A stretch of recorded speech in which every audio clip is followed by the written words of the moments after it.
Hi, everyone. Welcome, welcome. Let me get the audio also going.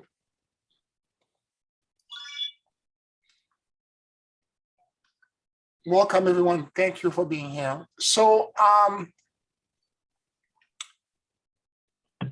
I sent out the WESOC information out to the list, and I posted it on Facebook and on Instagram. Connected. I'm sorry, It's no okay. problem. That's no problem. So the theme for WESOC this year is praying for divine mercy. And as I told you last week, it was clear that some sort of form of prayer was coming in. I wasn't sure exactly how the prayer was going to connect into it, but I knew there was a prayer related thing that was coming in.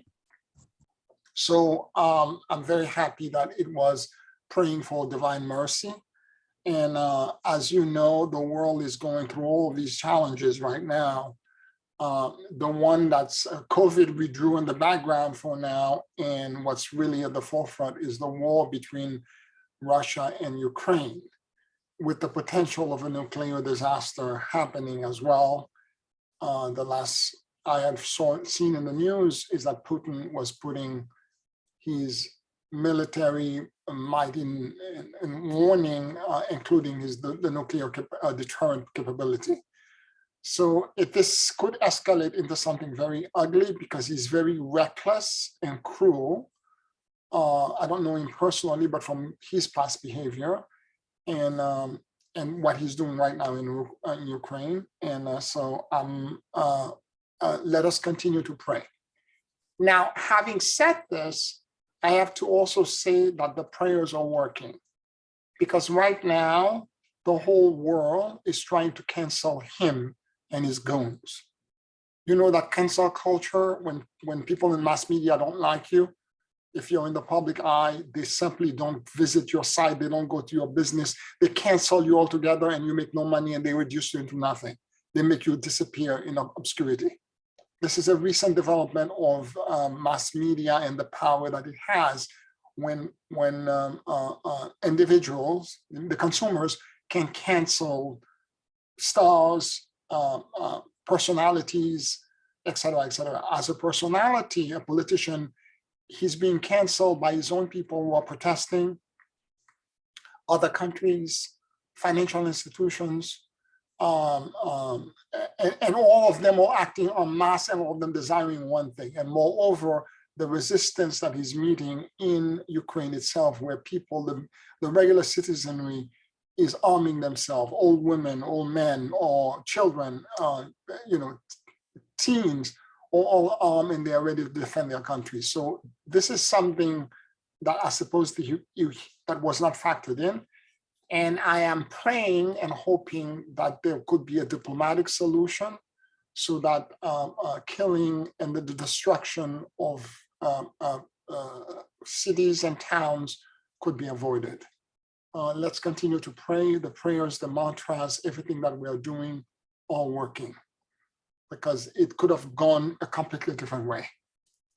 So I'm acknowledging with great gratitude the fact that our petitioning and our heart, and it's not just us, I'm talking about the whole world. Everyone is pray, pray, pray.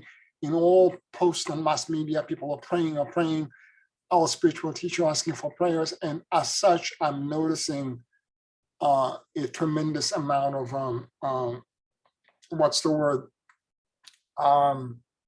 awakening and desire to the opposite. And I suppose even his own, the daughters and the son of his own oligarchs or against him, public figures in Russia, a whole bunch of people do not want to have the war and do not want to have this escalation. And I'm very happy to see and hear that.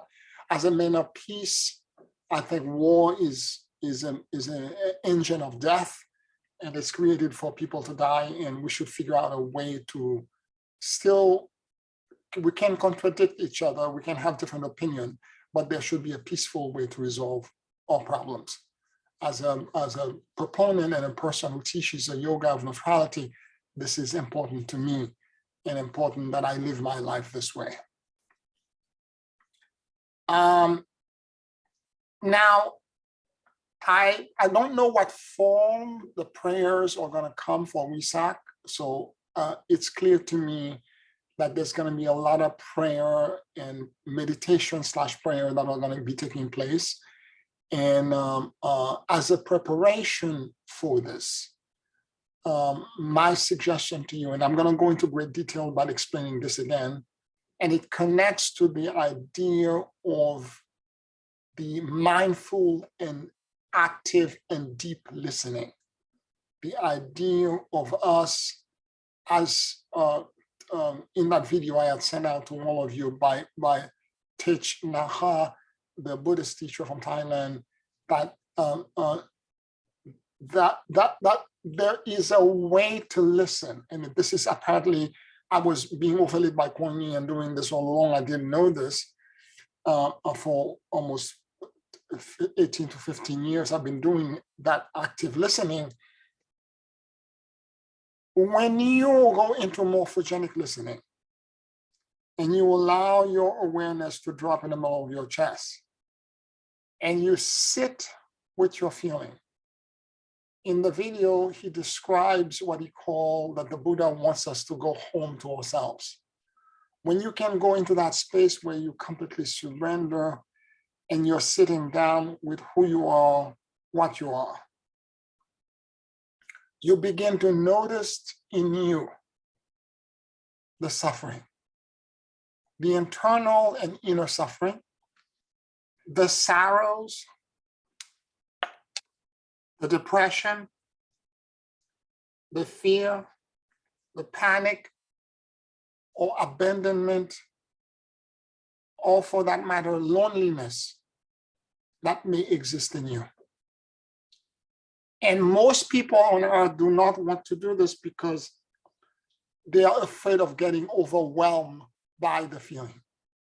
The feeling seems too big for them because a lot of times it's not just one feeling, it's a combination of feelings. This is why when you're doing these kind of queries, this kind of morphogenic listening, you have to ask it question. Is it one feeling? What am I feeling? Is it one feeling or a combination of multiple feelings? And if you can isolate them, you can say, okay, this is loneliness, and this is, and there could be anger as well. There could be anger in there because of something you need that you cannot get. So, you know, that's anger, and then this one is depression. You know, however it shows up. And if you can isolate them, it actually helps you. And what he's saying is that in order for us to have peace, we have to be at peace with ourselves. In order for us to broadcast mercy, we have to be merciful to ourselves. In order for us to broadcast compassion and acceptance, we have to be accepting and compassionate to ourselves.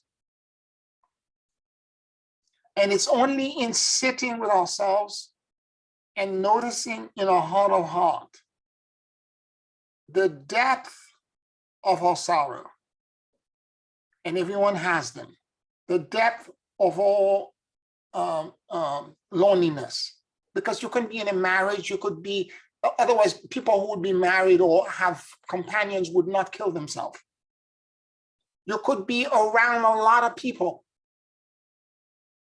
yet still feel completely alone and lonely and misunderstood. And what's the purpose of going into that space? To understand the root cause and reason why you're feeling this way.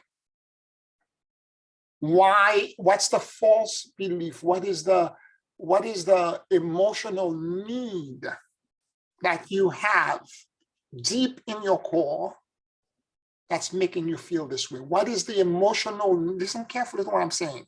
What is the emotional need that you have deep in your core that's making you feel lonely or making you feel sorrowful or making you feel that you're being victimized, whichever the feeling may be. What is the need that the world is not fulfilling? That whatever it is in your environment is not providing you, that's making you feel this way. You need to understand it. And with this understanding of it comes deep compassion for yourself. With this understanding comes a profound acceptance of the fact that you are a work in progress, a human being, and that you are imperfect. Because if you're pushing yourself, I should have been there and I'm not there, and why am I not like everyone else? And you're trying to compare yourself. The grass is greener on the other side. I should be there. I should. And if you're doing this, you are, this is not going to end. This is not going to end. So you need to dial it back to understand what is the flaw. We are all broken. We are all incomplete. We are all imperfect. Stop pretending that you're something that you're not. The mask that you're wearing is not helping you to present yourself to the outside world. And if you can go into the space of knowing who you really are and understanding your brokenness and understanding your sorrows, your pain. And I've said this before, and I'm going to reiterate this because it's extremely important, particularly when you're dealing with these raw emotions and you don't know what they are. Depression and panic are not the same. Depression is a feeling and a sensation where you feel it is hopeless and there is no reason for me to do anything. You cannot even get up and walk to the bathroom. You feel completely drained and you have no life in you. You feel completely empty. That's depression. Whereas when you're in panic, it's the opposite. You become manic. You start getting overactivated and overstimulated, and you're thinking all the time, there's danger, there's danger. It's the fight aspect of the fight and flight syndrome.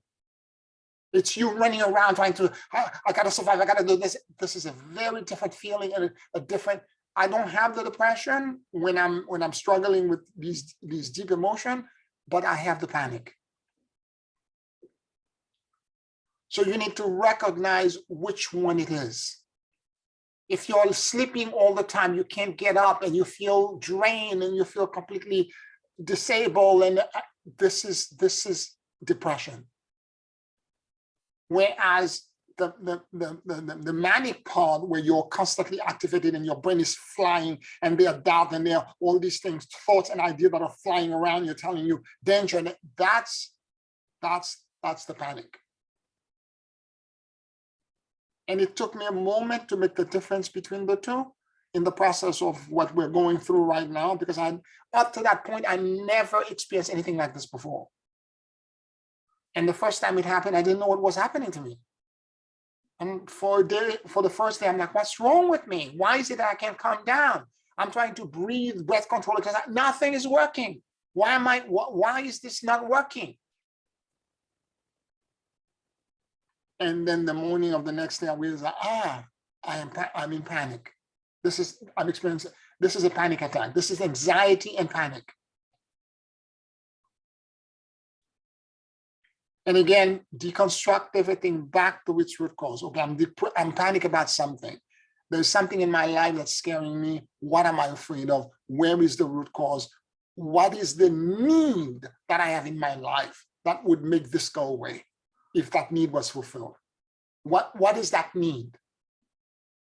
And this is immense. This is a huge key to find how to solve the spiritual conundrum. In other words, what's the root cause of the false belief?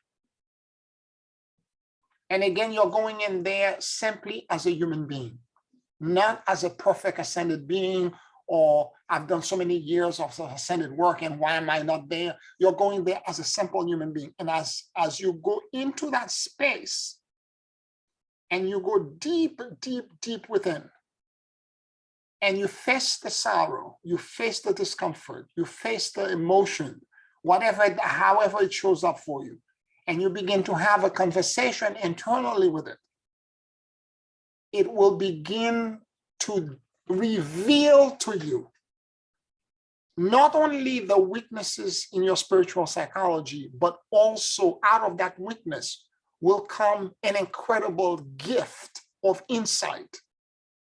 And it will expand in you a need, for example, that you didn't even know was there. And now what you need to do to fulfill and close that brokenness and repair it with compassion and with understanding, trying to fulfill that need in some ways. I remember the same teacher talking about loneliness. And he was saying that if you're lonely and you feel alone, you don't have a real connection with anybody, you feel isolated and you feel that no one is in your life, you don't find any kind of rapport, etc. He said, but you have rapport to everything else. He started talking about the sun, the wind, the birds, the animals, your beautiful scenery of nature when you walk around, you walking in the grass. He was saying that, but all of these things are there for you. You're not, it is you that's perceiving yourself as disconnected to them. They are there. So if you can find a way to relate even to something as abstract, well, not so abstract, but as non-human, as nature, then it will begin to help you, pull you through the lonely moment. And he said the key to loneliness, the reason we are lonely is that because we need to find connection, community, and relationship. And more importantly, we need to find somebody to love us back. We need to have to give love and to receive love. This is what we're seeking. We need to find love and we need to receive love. Because you can be in a relationship and it could be that, you know, you have somebody sleeping next to you and they're with you all the time, but you're not connecting. There could be a roommate or a companion, but there is no joy and no real intimacy, no real exchange. This is, although you have routine and you won't dance around each other, you know exactly what not to do for the other person, but it doesn't mean that the person really knows your soul. You may be habituated, but the person doesn't really know you and you still feel lonely. And the way to overcome that loneliness is to find something else. If it's not coming from your companion and the people that are in your life, find a relationship to something else. It could be art, it could be music, it could be nature, it could be a cause that speaks to your heart. One of the things I remember talking to a client about, the client felt lonely around holidays and feeling uninvited to, let's say, dinners and gathering with friends and all that and so on and so forth, and always has to seek out those invitations and all that. And I remember asking, well, when was the last time that you threw a party or invited people over to your house? Because the way these things work is that in order, if you're seeking love, you have to give love. You have to first show it and demonstrate what you're seeking. So are you demonstrating and showing what you're trying to get? In other words, and this is what Titch was trying to say to this one young woman who asked the question, you have to demonstrate it. You have to show, and if you're lonely, you have to show love to somebody else. Because where there is love, loneliness doesn't exist.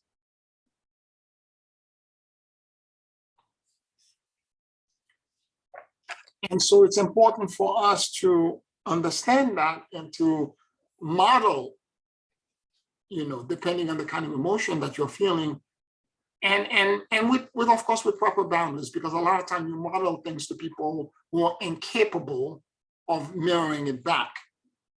There's also that kind of like people who are not emotionally available. You don't want to model, keep throwing pearl to swine. There are people who are not capable of demonstrating that back to you.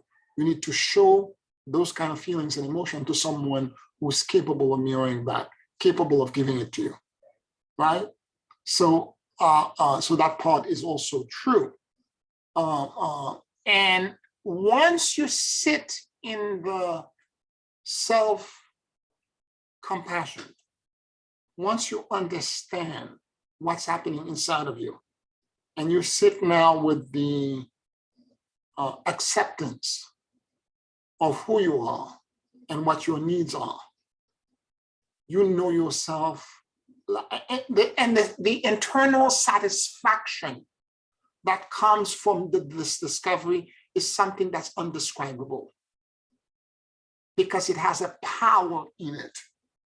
It has a power.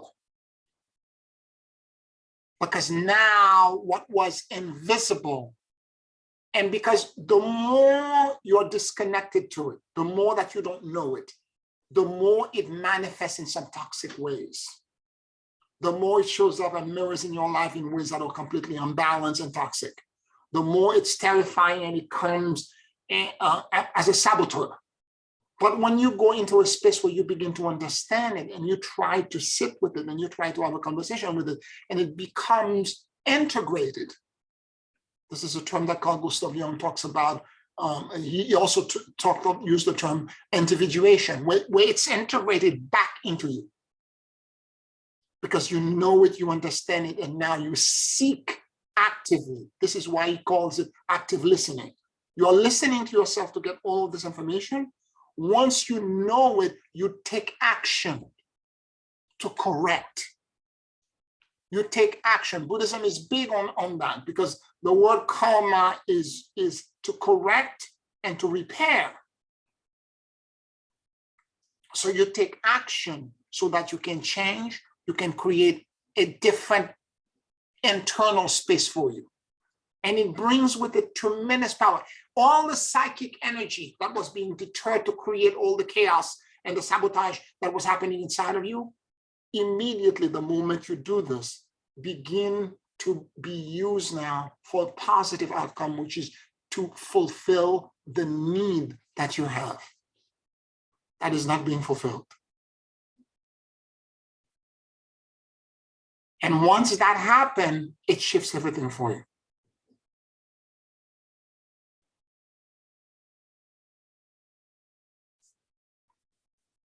He went so far as to say that, because we're all praying for peace. We're all praying for the new earth. We want everything to move in a different way. Instead of doing spiritual protocol, ritual, yoga, and everything else, we're all asking, at least my guide Kuan Yin was beginning to tell me to shift my spiritual practice from being meditation focused to being more prayer centered. And for you to do a prayer and to ask for something for yourself or for the world, you have again to realize that the events that are happening around you are too big for you to control. They are beyond your pay grade. They are too overwhelming, and you're incapable of actually dealing with it. And because you're not capable of doing it or dealing with it, you're praying and you're asking for your higher power to come in and support you with what you're not capable of doing for yourself. That requires a lot of humility and faith so that you can surrender the burden into your higher power and let that higher power take over and gift you the compassion, the serenity, the peace that it knows, and the miraculous change of external events. What is amazing is that the assertion that this teacher made at this Rinpoche made at the very end of the introductory comment in that video is that he said, once you learn how to listen to yourself, this morphogenic listening, this active listening, when you go so deep into your own hurt and your own suffering, that you begin to understand the suffering, and that understanding will eventually mutate and transform into acceptance and compassion. Once you're capable of doing this, it will reveal light. It was Joseph Campbell who said, the cave that you're afraid of entering in hold the secrets that you're seeking. Holds it, not that secret, holds the treasures that you're seeking. So we got to go in within. And once that occurs, there is such a, you become chillax, to quote the Urban Dictionary. You become chillax. You're not trying to prove anything. You're just, and you have internal peace in yourself, and that creates a tremendous amount of power, because the resources that you were using to suppress and to push all of that away, pretending that you were something else, is now being utilized to accept and to stand in your imperfection and your beingness. But in the imperfection and beingness that you're standing, to quote Rumi, the Sufi philosopher, he said the wound is the place where the light enters. It is in the imperfection that the light will show up. And as the deeper you go and the more you dive in, this is why I'm saying the morphogenic listening is the key to everything. If there was one exercise that would tell you that if you do it, you will listen, that's it. That's the one exercise. And then suddenly everything just comes in, falls in, and then it opens up into something else. Because once you have now the acceptance of self and the compassion, it doesn't matter where you stand. We all have sinned. We all have done all kinds of things. Everybody. There is not one person, like Master Jesus said to the people who were screaming, the Pharisees that were screaming at the adulteress, he who has not sinned, let he who has not sinned cast the first stone. We all have defect.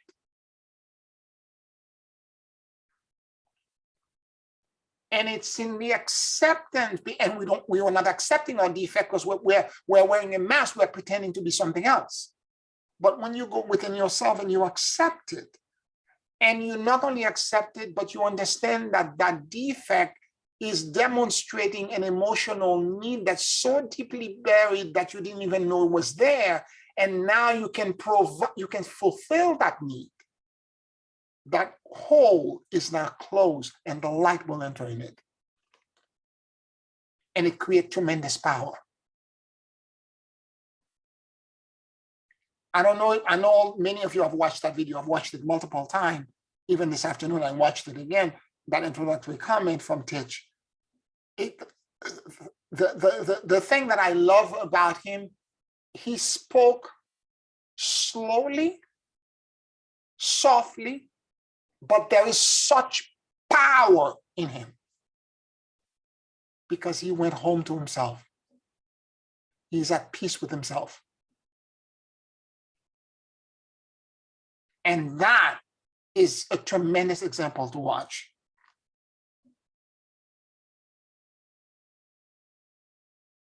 Now, once you're in that space of having accepting enough of yourself, you will begin now as a kind of benefit from this practice of morphogenic listening, you will begin now to hear the suffering that exists in the rest of the world and in others. Many of us go about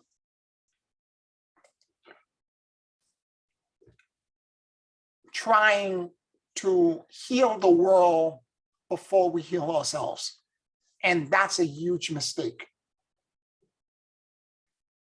Do not run about trying to fix the outside world when you are broken from within. That's a huge mistake. I know many so-called light workers who are fixers, and they're busy and I'm guilty of this too. I do the same thing. I'm busy fixing and trying to do everything else, and sometimes I don't pay attention to myself. And of late, because of COVID and everything else, I've been forced to sit with myself and go deeper and deeper within, and to try to figure out what inside of me I need to repair. What do I need to do in order for me to achieve the peace and the serenity that I'm trying to create in the world?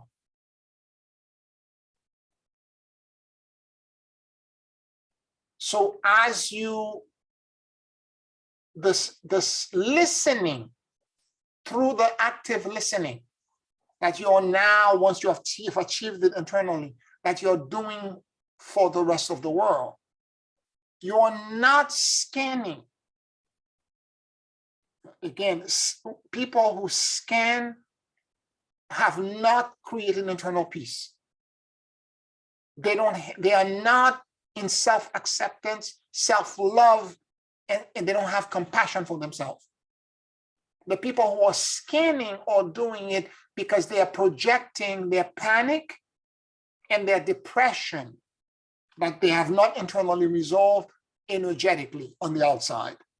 And they're scanning for one reason and one reason alone, to try to find a location, a place, or people or individual that they can feel safe with. They are seeking tactical information on other people and psychic spying as a way to have the upper hand. Whereas if you go deep within yourself and you're completely at peace and you're completely in surrender and you allow yourself to be in self-acceptance, what then happens is that when you begin to hear the suffering and the pain of others, you're nothing more than a witness. And that kind of active listening leads you to become extremely socially intelligent, where you begin to witness the same way you did for yourself. You begin to witness in others without any judgment, without any opinion. You begin to witness their own suffering, their own brokenness, and the reason and the lack that they have in them that has caused them to behave and act in certain manner, without any judgment, without any criticism, without you thinking that you're better, superior, no judgment whatsoever, simply a witness. You simply observe them with no objections, no comments, nothing. And this is the power of Kuan Yin. This is why she's so merciful. Because the one thing that a soul that feels guilt-ridden or shameful wants, they need to be heard. They need to confess. They need somebody that they need to share their burden with.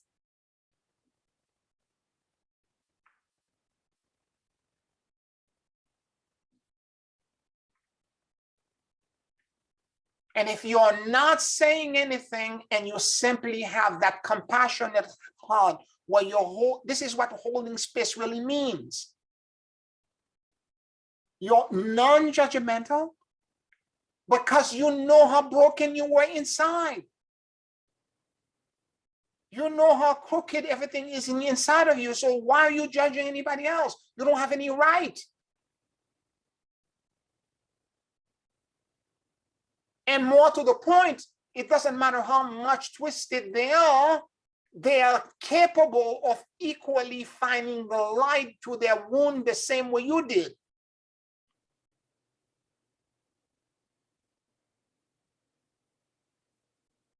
And all you have to do is to listen to them as the perfect witness.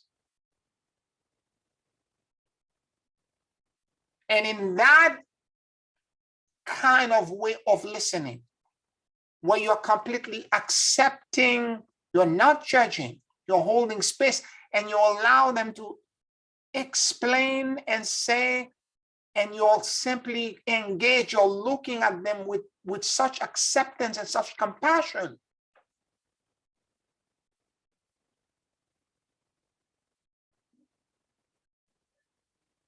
You're allowing them to access their own inner active listening ability. You're leading them to the space that they need to be into. You're modeling it for them so that they can begin to find their own healing. That active listening, that morphogenic listening, when you take it into social intelligence, it is actually the key to broadcasting peace.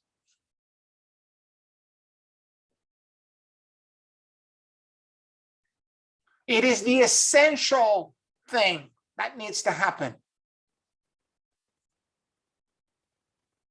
for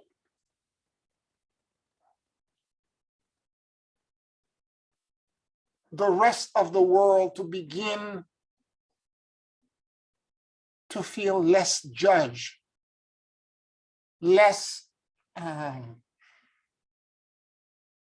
lot of people, particularly with mass media, particularly the young kids, the 2000 kid, what they call the generation, the Gen Z generation, the 2000 kids, all feeling judged by everything that's around them. They're in their 20s.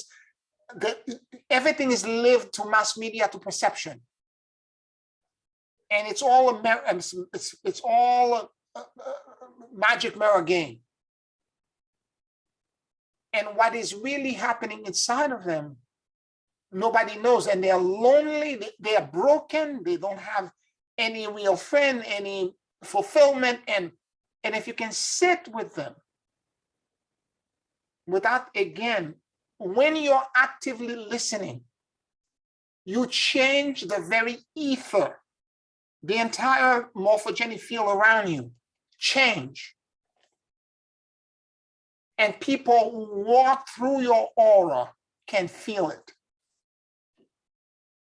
And they will walk up to you, begin to tell you their story. They will come to you and they will begin to sit to you in front of you and begin to confess.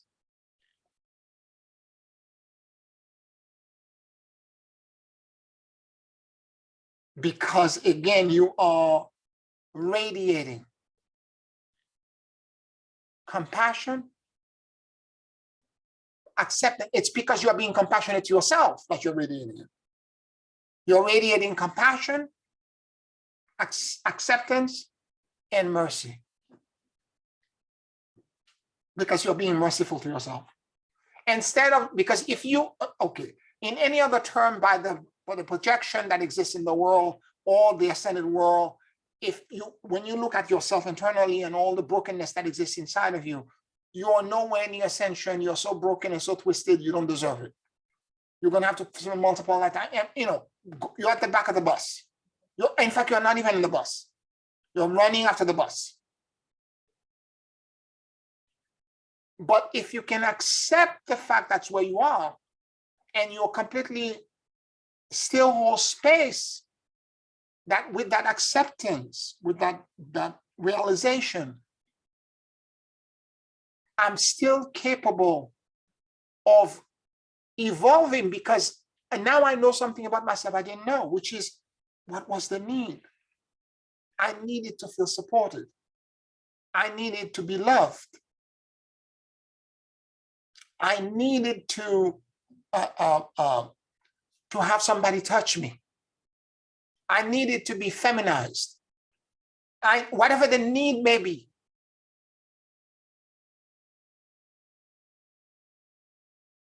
I needed to be cherished, to be treated like I was precious.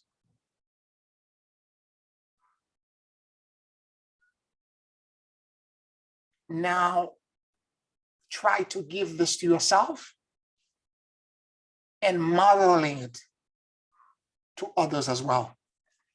Treat them the same way, by treating them like they're precious, by giving love to somebody else, the kind of love that you were seeking within. And that will attract it to you.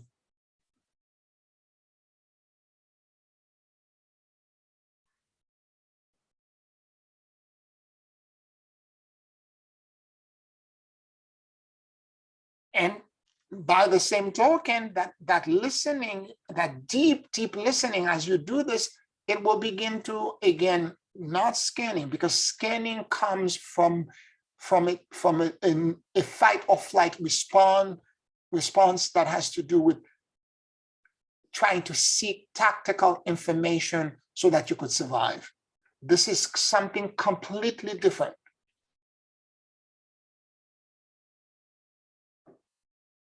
It's coming from a space of you simply being witnessing things without any judgment whatsoever.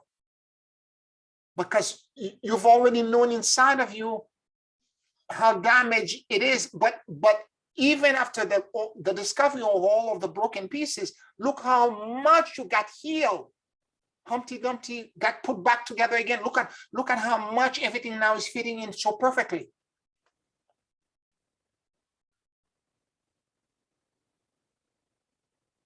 And because of this, you have the same hope. Because when you're listening to somebody that's that broken, you're truly listening to them. You not only have acceptance for whatever the story may be and wherever it's going to lead, because you don't have a judge that's sitting on your shoulder and telling you, oh, that, because people can feel that vibration.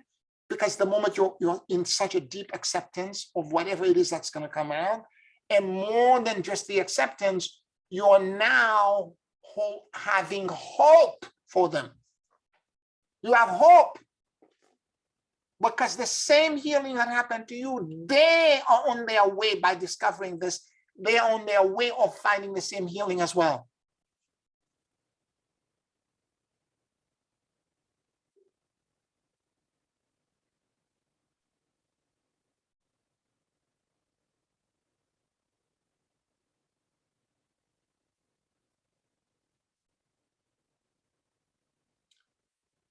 Any questions, any comments?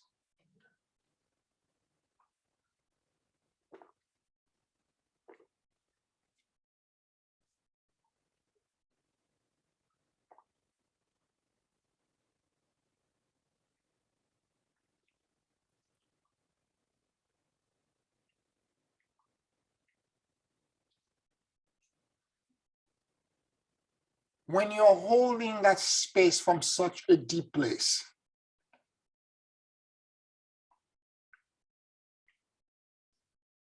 and you're trying to kind of like, figure it out.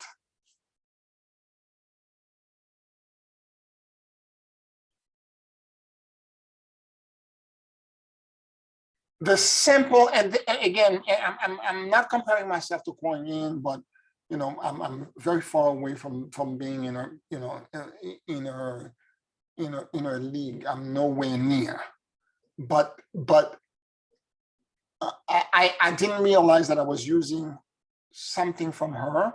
I've always had a great affinity to her, and I'm not realizing why, because I've been doing, unbeknown to me, although I named it differently, but it's the same mechanic and the same thing that she did to Ascend. And when I'm able to relate to people as a socially intelligent teacher, it's because of the way I'm listening. I've said this to all of you before. The only gift I have is the morphogenic listening, or sometimes I call it the holographic listening. Because when I listen like this, it feels like I'm listening with every cell in my body, and it's happening all around me. Because it's not hearing with sound. It's like my whole body, my entire consciousness is absorbing information. And it's so deep and so profound, it's all around me, 360 degrees.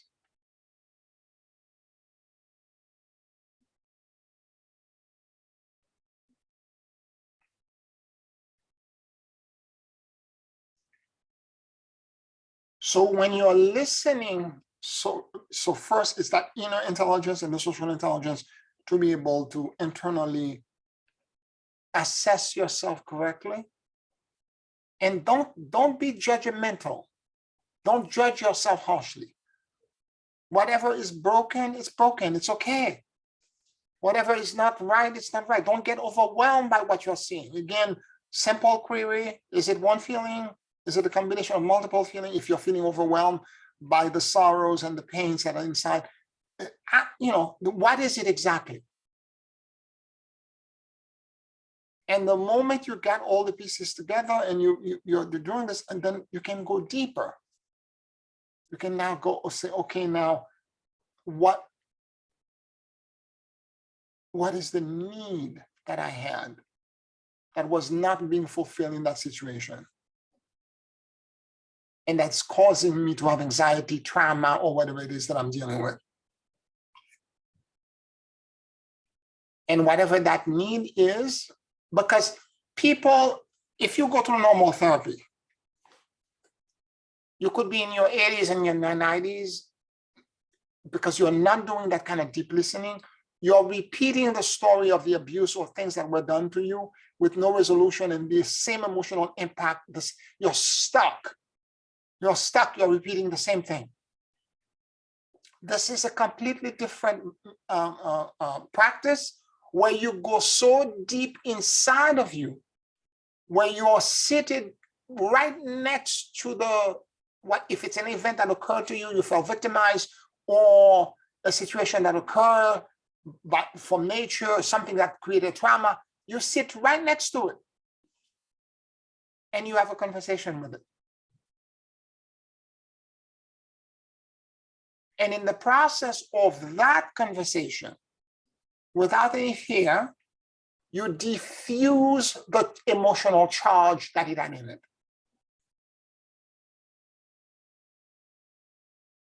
Not in one sitting, but over time. You diffuse the emotional charge.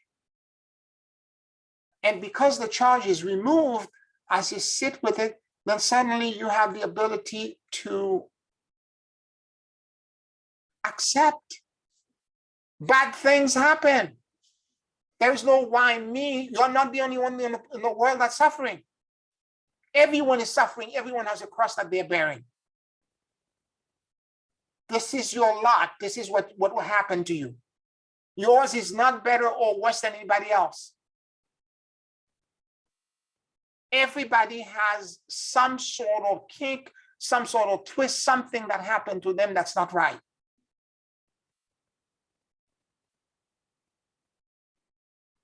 Stop feeling sorry for yourself and accept. Maybe it was karma from a past life. It doesn't matter. In fact, don't even analyze it. Don't waste your time. Because once you start going that rabbit hole of karma, past life, and all that, you will spend years in incarnation trying to figure it out, thinking that you're going to find a root cause, a fix, when in fact all you need to do is realize this is where I am, This is what had happened in whatever past life or even in this lifetime. And all I need to do is to move forward from there, from a place of empowerment by saying to myself, what was the need? In an ideal situation, how would that show up for me? Let's say you had an abusive family or an abusive parenting. In an ideal situation, what the ideal father or mother would look like, or uncle or niece or guardian would look like. This is the need that I had. I needed to have that kind of guidance. I didn't receive it. Okay, I'm going to do my best now to become that part, to demonstrate it not only to myself, but to the world. And with that kind of acceptance and empowerment, light would penetrate. That template, if it's a parenting template, that template would penetrate to the wound, to the place where the damage was done, to the trauma. It will penetrate to it, it will illuminate it, and it will give you the impetus to become that being.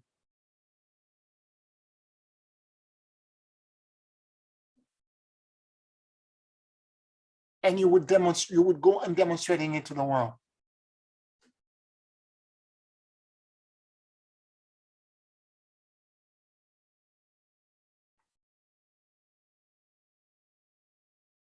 I hope what I'm saying is making sense, because there's so many nuances in this.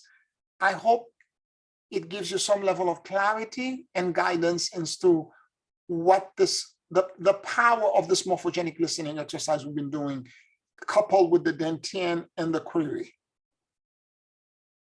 because they are kind of in the same family. They're all related to active listening.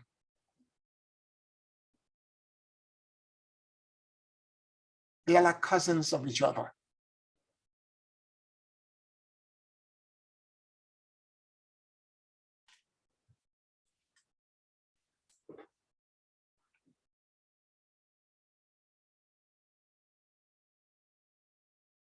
Any questions, any comments that you may have?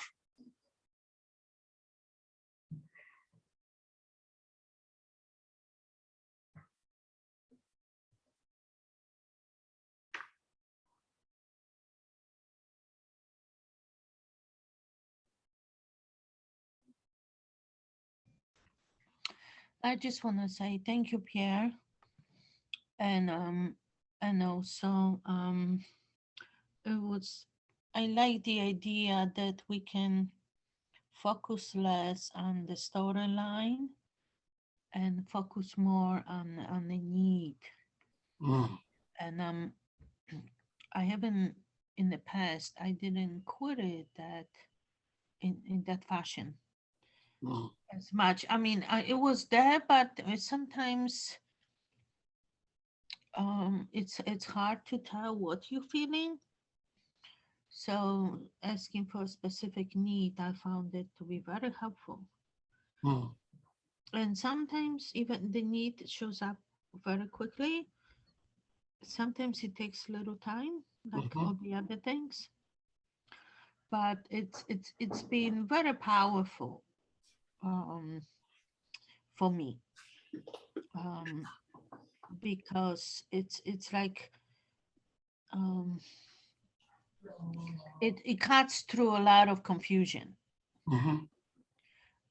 Because when you just like, I used to query more for root cause, and I would kind of just focus on the root cause and stop there. But since there might be multiple root causes, now querying more in terms of the need, it really cuts through that, and it cuts through some confusion too. So that's been very helpful. So I wanted to say thank you again for bringing that to the awareness. You're welcome. You're welcome. Thank you as well. The interesting thing about being socially intelligent and holding that kind of deep listening space for others. In some ways, it really matters not what you say to them. It matters much more that you don't judge and that you accept and project toward them the hope for healing.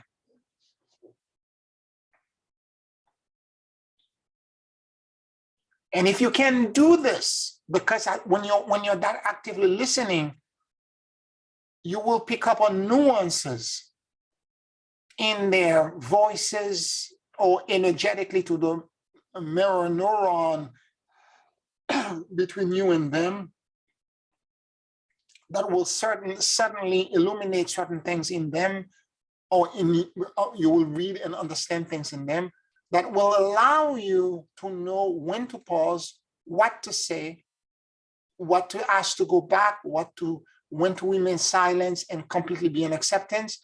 And more to the point, you will channel exactly what they need to hear. You will literally channel exactly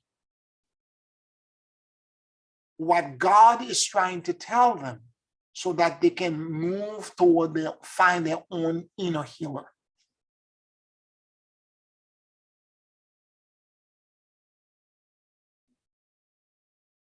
That kind of active listening will cause other people around you, people in your circle of influence, to experience peace, to find peace.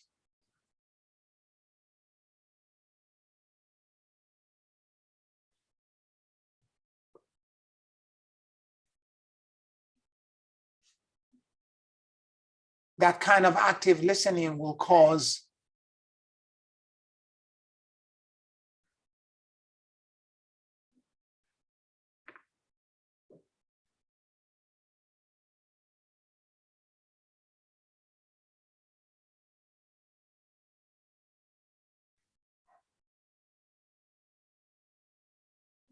and again, sometimes it's not even, you don't have to say too much, because the mirror neuron inside of you will, because your mirror neuron know the emotional state of acceptance and compassion and self-love and understanding that exists in you. And when you see somebody that's struggling to similar situation and similar struggle, or something even completely different, but of the same family of inner hurt, guilt, shame, when you're holding that space, you don't have to say too much.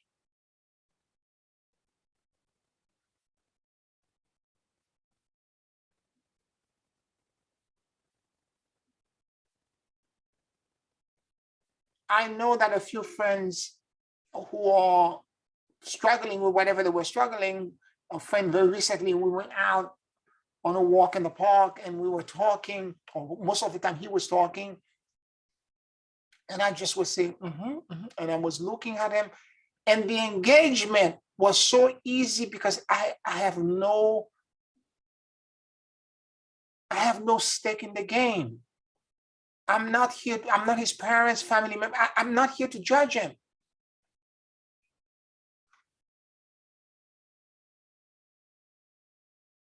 And we spent an hour and a half, almost 2 hours talking, walking around. And it's like, my God, I could feel so much healing coming from you. And I did mention a couple of things that we were conversing. Of course, we dialogue. I was responding. I asked a few questions. He was sharing his life story or part of his current spiritual conundrum, the space that he's in. And as all of this is happening, I'm in that socially intelligent space, knowing how broken I have been, where I have been and where I am right now. And I'm projecting hope for his healing.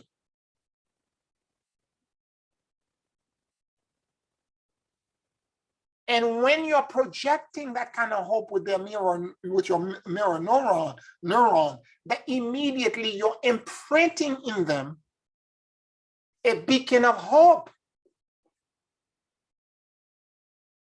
You're imprinting in them mercy. Because to their mind, everything that they had done, because this man was confessing to me things he thought in any other circumstance, everyone would have thrown him into the river and saying, enough, you're not good enough.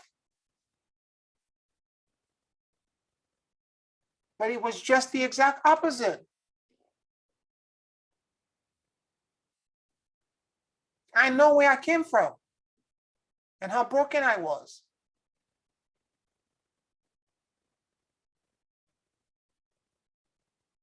Nothing he said shocked me.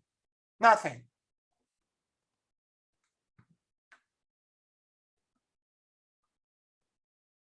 I accepted everything. We had a conversation and I'm like, okay, fine. And I asked a couple of questions. I was like, this, that, and that, or the other. I'm like, okay, great, wonderful. That was an experience, blah, blah, blah. What did he teach you? What did you learn from this? And most of the time, as I said, maybe 1/3 of the time I spoke, the rest of the time, he was the one talking. It was a confession. And he unburdened himself.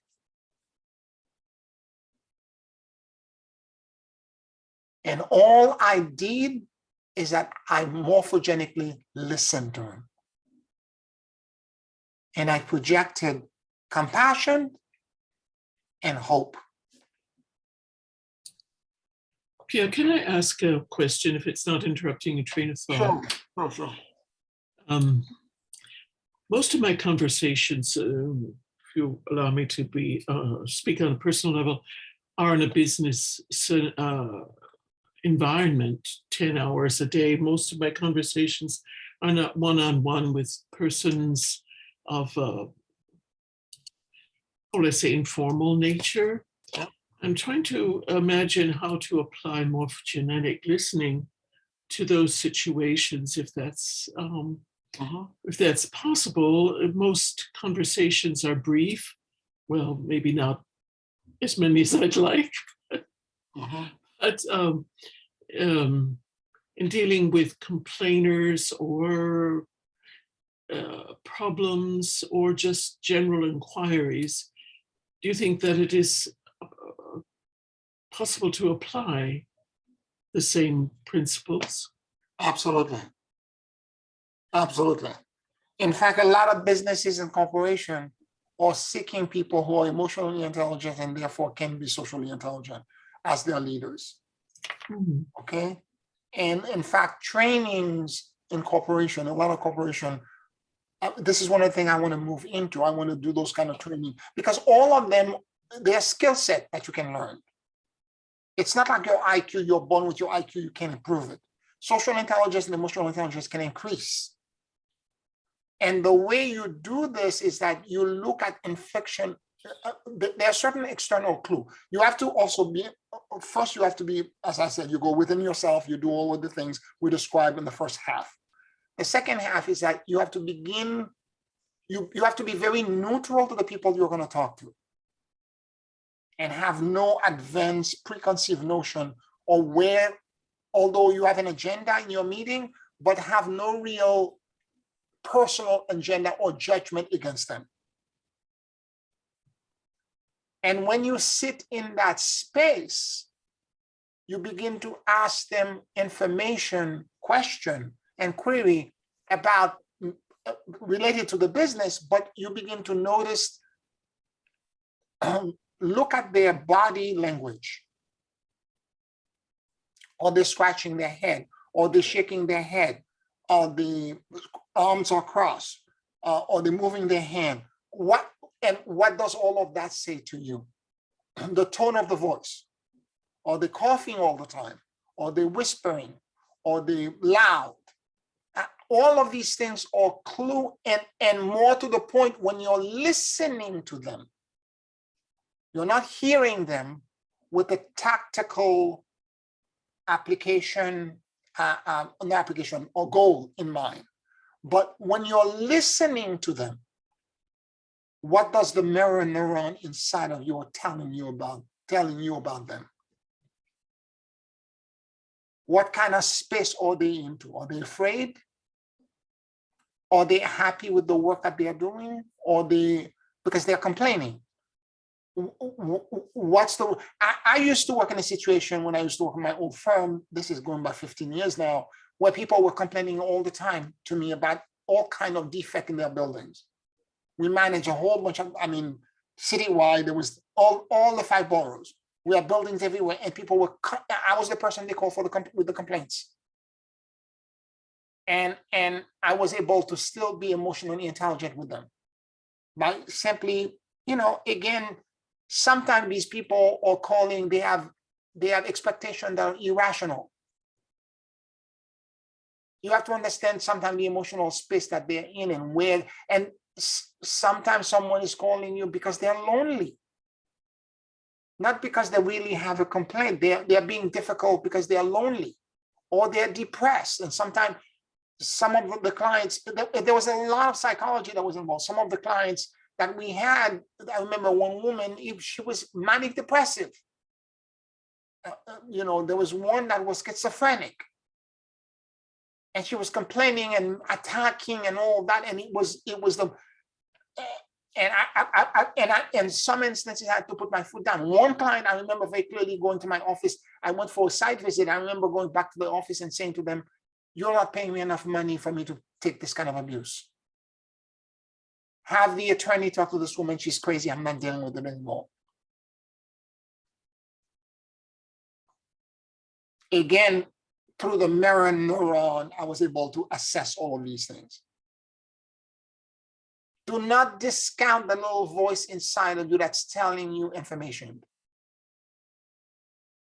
And the reverse is also true for you, Janice, that you're capable of influencing them as well.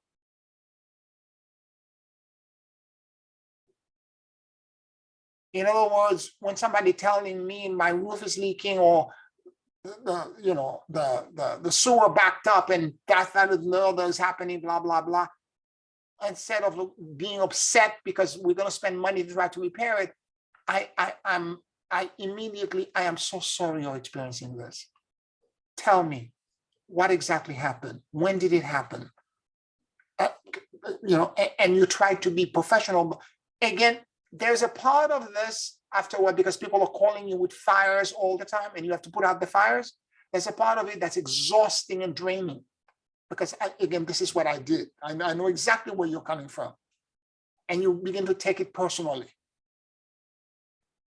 But there's another part as well. It wasn't just complaint because I also, after the repairs were done, when things were done correctly, people will call back to tell me, thank you.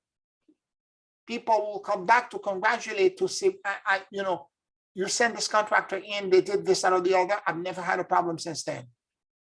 Or sometimes the C of O, the certificate of occupancy that they had was incorrect. I went to all this loophole, the building department, to correct it and give them the right C of O so that they can have the proper paperwork to justify the use that they have in their building. And they couldn't have done it alone. A lot of time there was a lot of thank you as well. So it wasn't always negative. Now, more to the point as well, sometimes if the person is emotionally distraught because of whatever, you can begin to radiate the hope that you have inside of you and the acceptance and the compassion that you have. You can begin to project it toward them. And sometimes in my head, silently with the client or somebody that's very upset, and I've said this to you before, I've explained this to you before, I just repeat silently, may the peace and the serenity that I know pass on to you. And I see it leaving me, projecting into the person. And immediately, the level and the pitch, everything they were at drops down.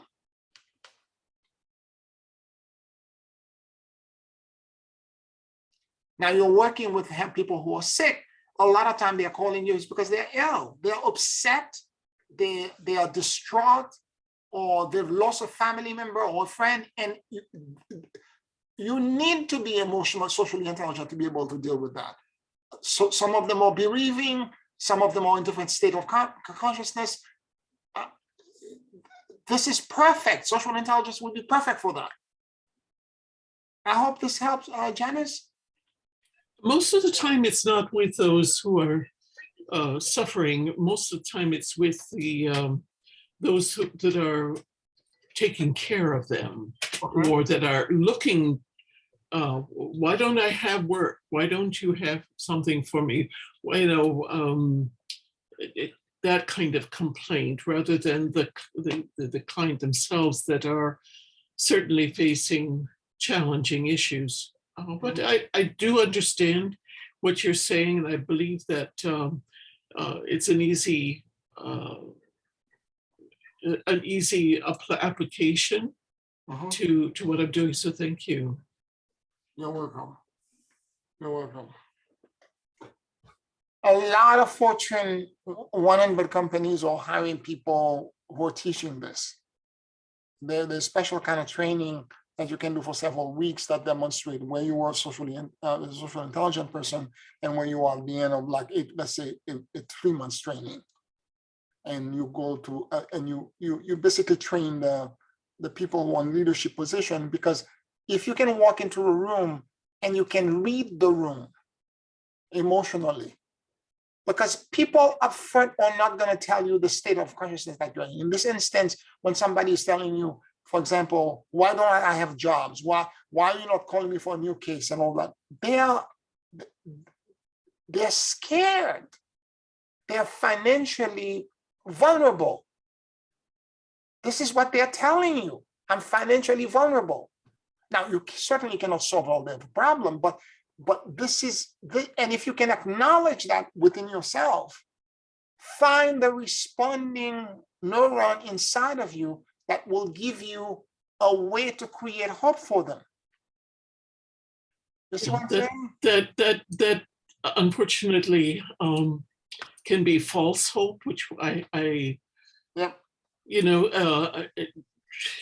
Still looking. Of course, we're watching for new cases, but I don't want to delude them. Yes, I understand. Yeah. But sometimes, Janice, it's not even saying it. What I'm saying is that sometimes you can project it. Gotcha. Okay. Do you understand what I'm saying? In other words, and maybe the hope for the financial security is not in the case with your company. Maybe in their life somewhere, the financial security will show up somewhere else. Right. Exactly. If you can project that kind of hope inside of them as a beacon and release it, it doesn't have to be verbal. Oh, that's a good thought. Thank you. Yeah, you're welcome.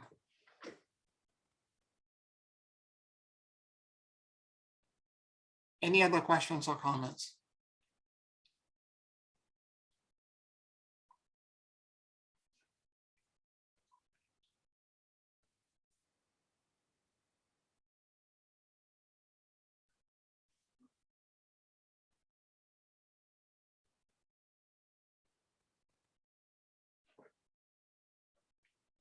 All right.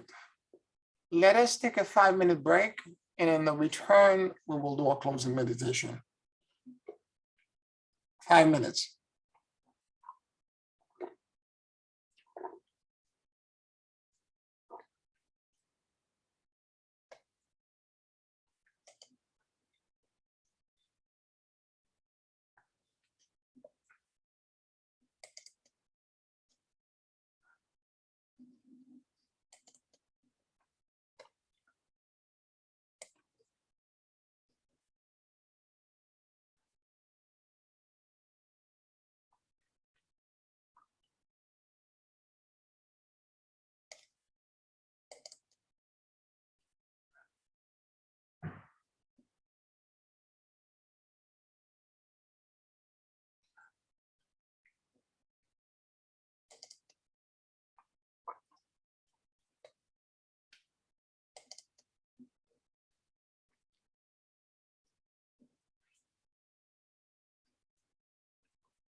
Take a very deep and slow breath.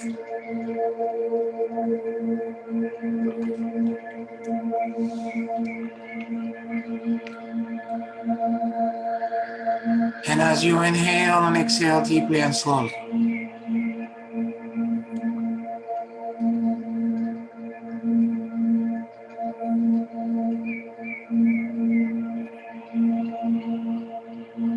allow the universal life force that permeates everything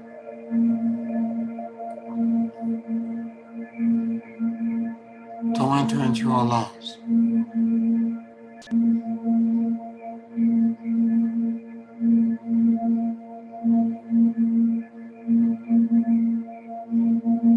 Keep breathing deeply and slowly.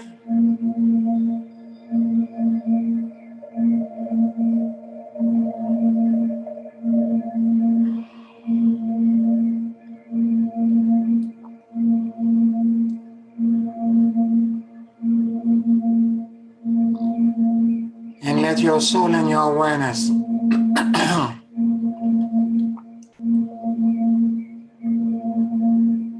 drop in the middle of your chest.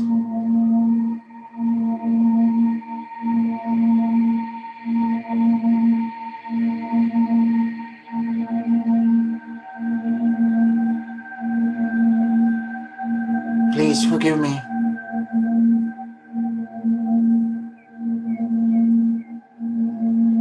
I love you.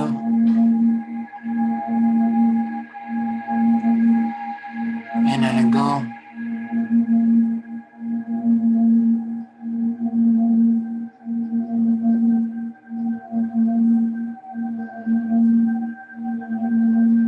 Please forgive me.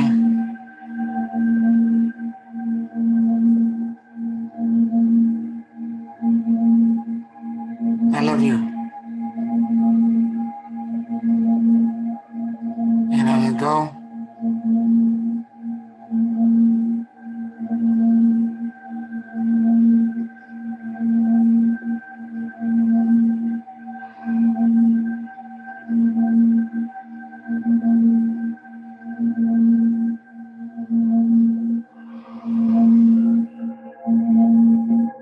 Let your mind and your heart sync with each other.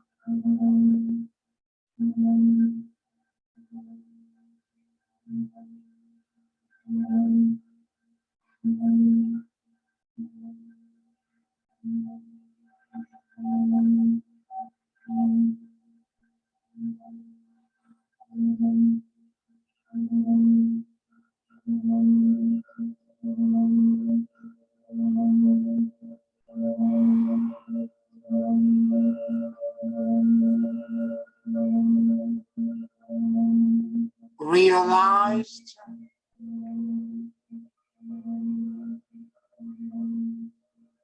that you can perceive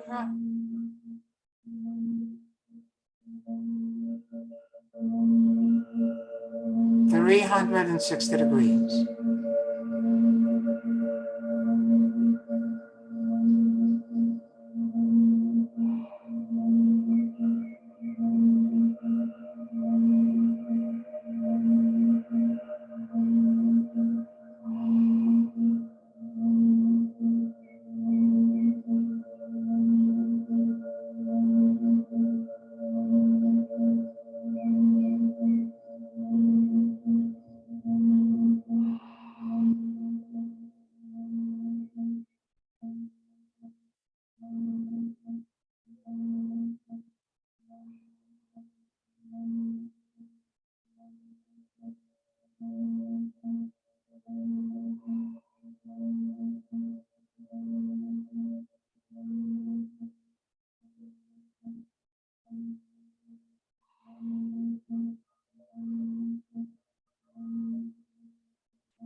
listen. Listen as if the more than 50 trillion cells in your body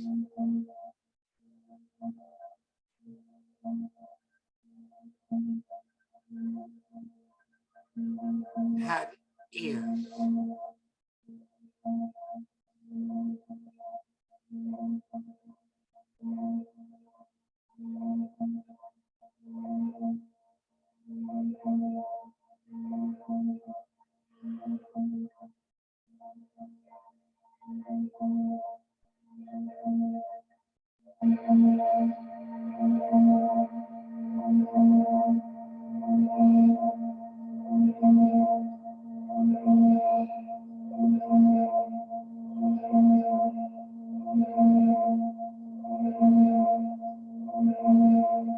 It is not just a matter of listening for sound.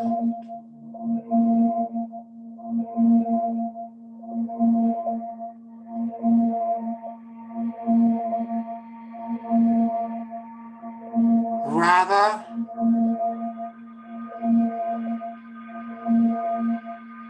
it is an expansion in insights, knowing,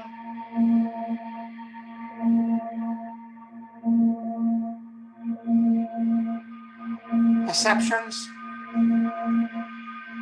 feelings,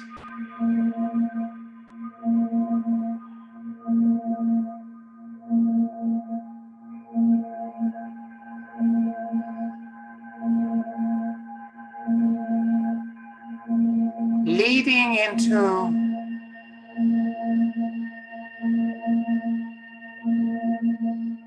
inner clarity.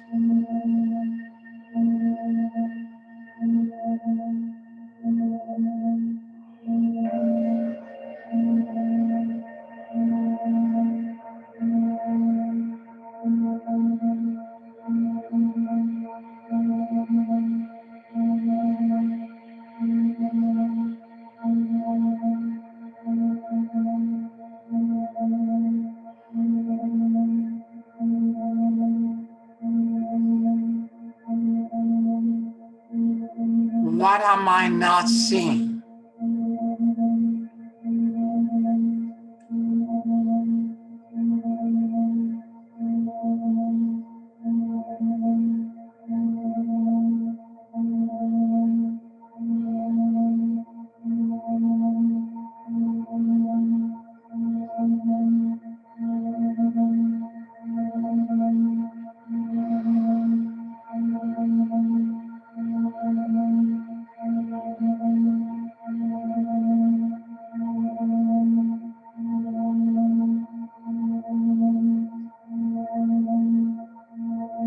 What am I blinded to?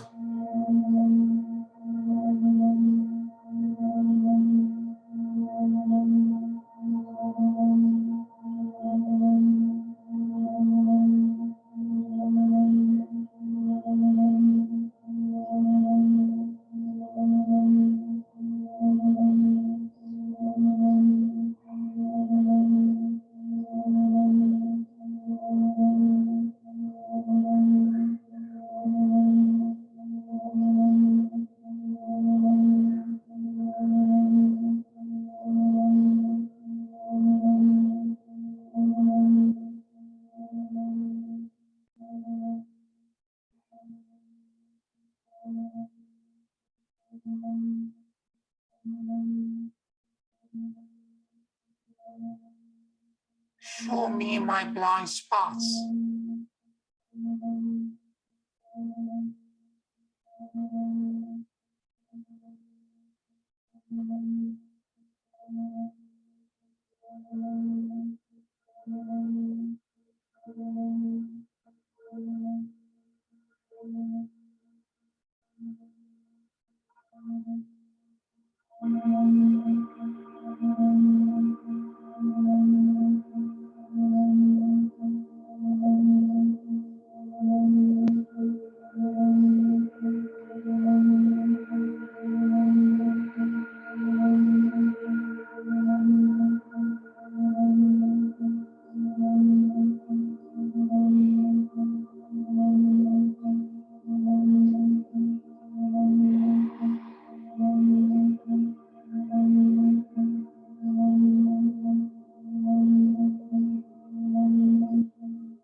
What am I feeling?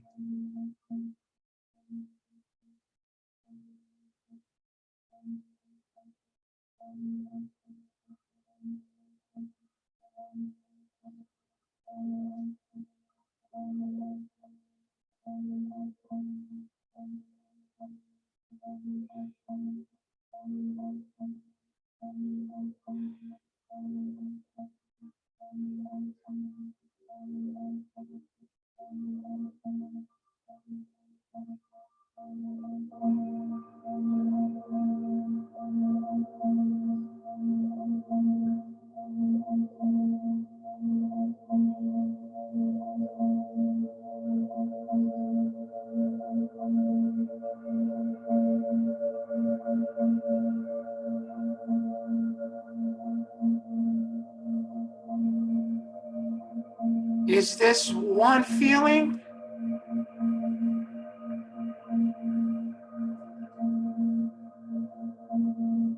Or a combination of multiple feelings?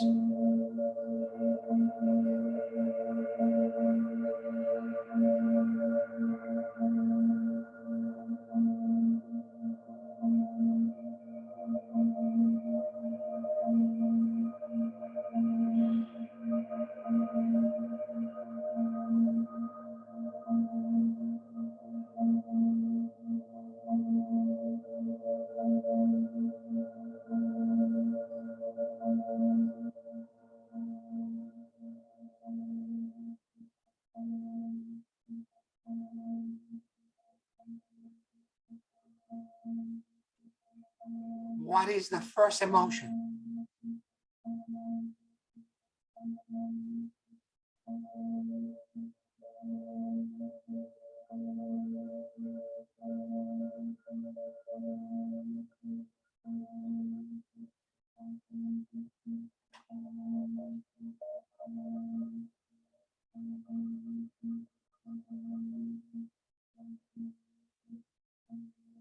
What is the second emotion?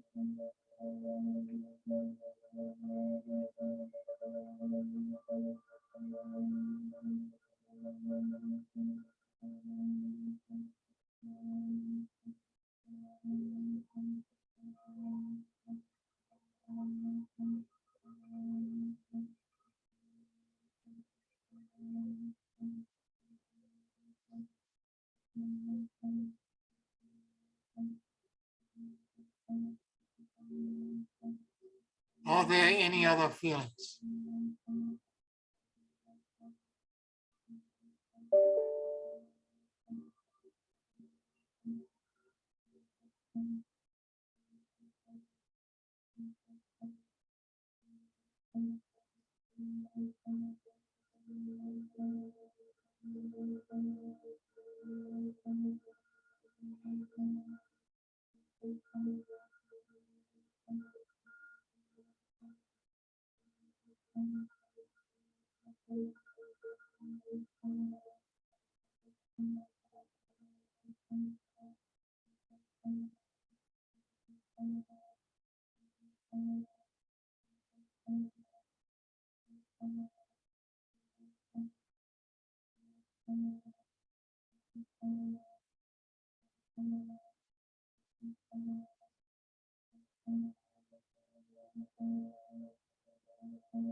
what need do I have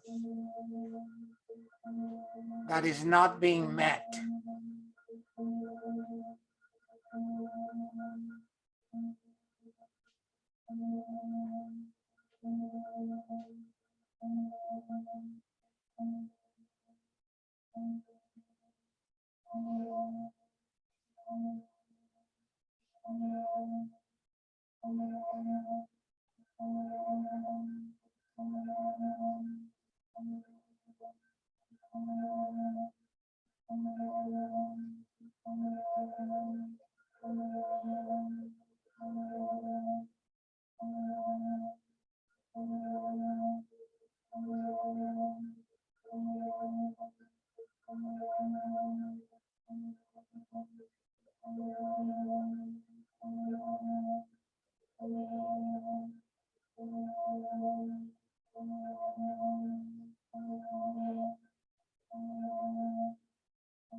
Take a very deep and slow breath.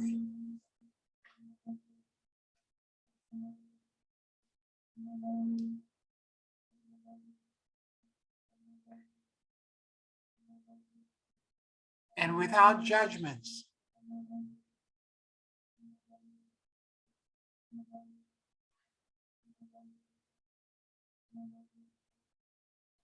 accept your humanity,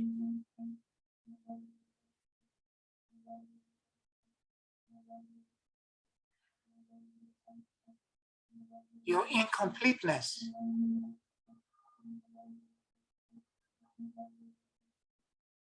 and embrace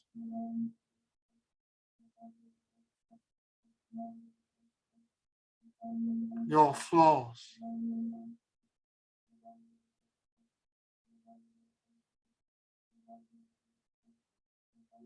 Simply witness your brokenness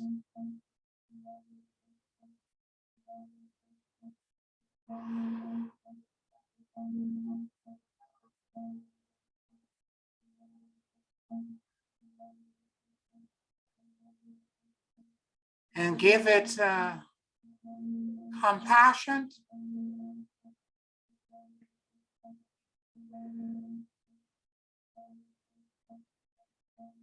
for it is a gift in disguise.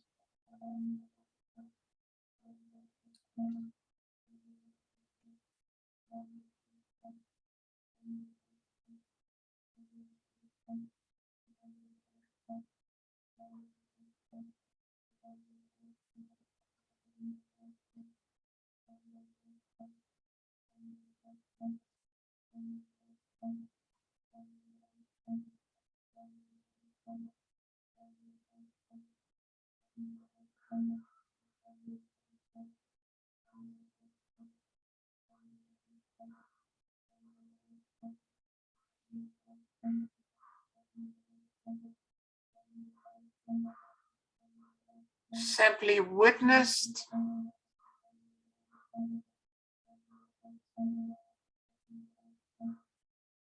all of these various parts.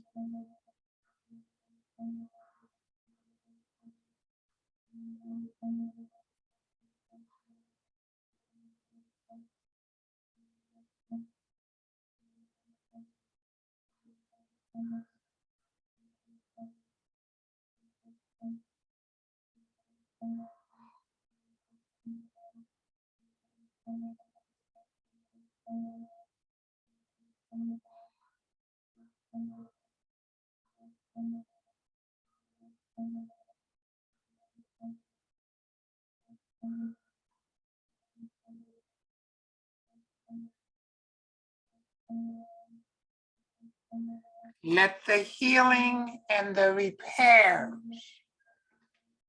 from this acceptance, compassion, and self-love to diffuse the emotional charge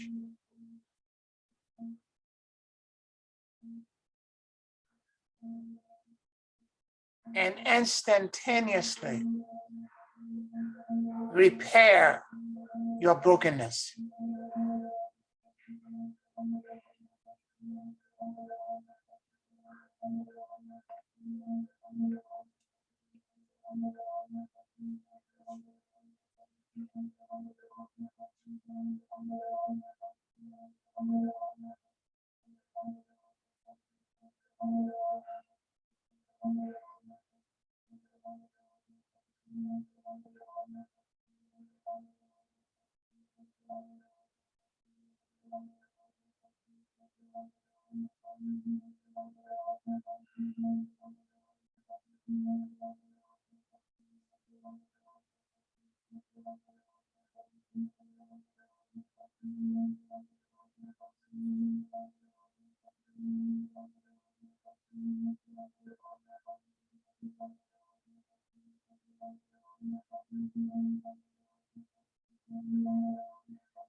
May the peace,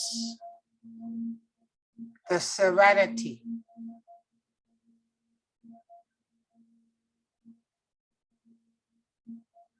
and the clarity that I know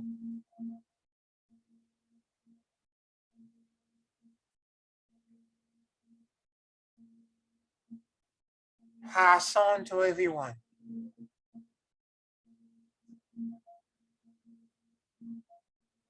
in my circle of influence.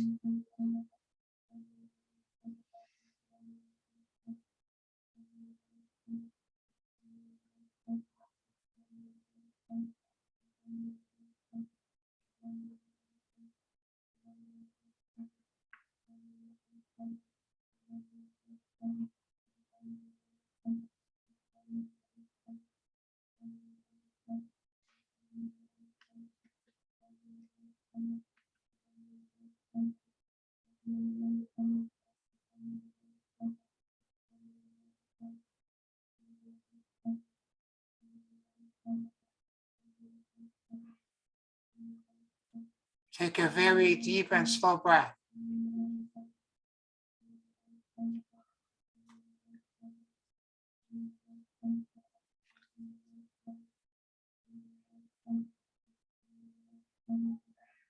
And whenever you feel ready,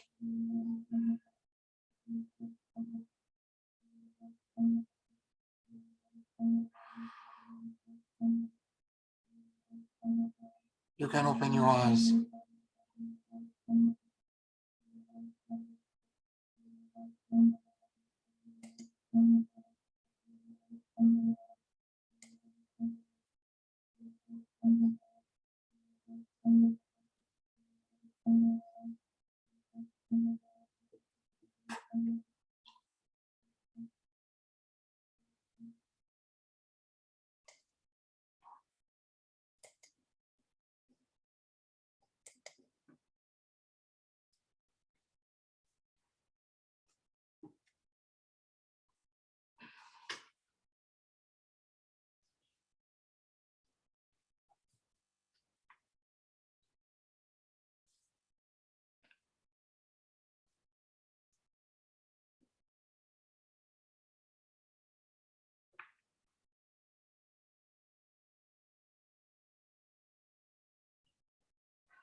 Thank you, Pierre. That was very revealing. Beautiful. Beautiful. Thank you, Pierre. You're welcome. You're welcome, Marjorie.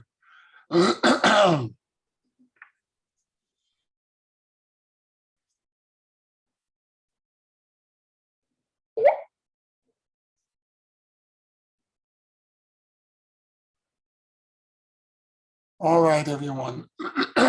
This brings us to the end of the class. I want to thank you for your attention. And keep in mind, as a last piece that we can explain on to next week, when you are in that state of awareness, where you're aware of your own brokenness and the repair that can come from illuminating it and sitting in that listening state, and you pray with that awareness, your prayers go directly to God. Keep that in mind. All right, everyone. I'll talk to you all next week. Good night. Thank you. Wonderful. Thank you, Pierre. Love you all. Love you. Bye-bye.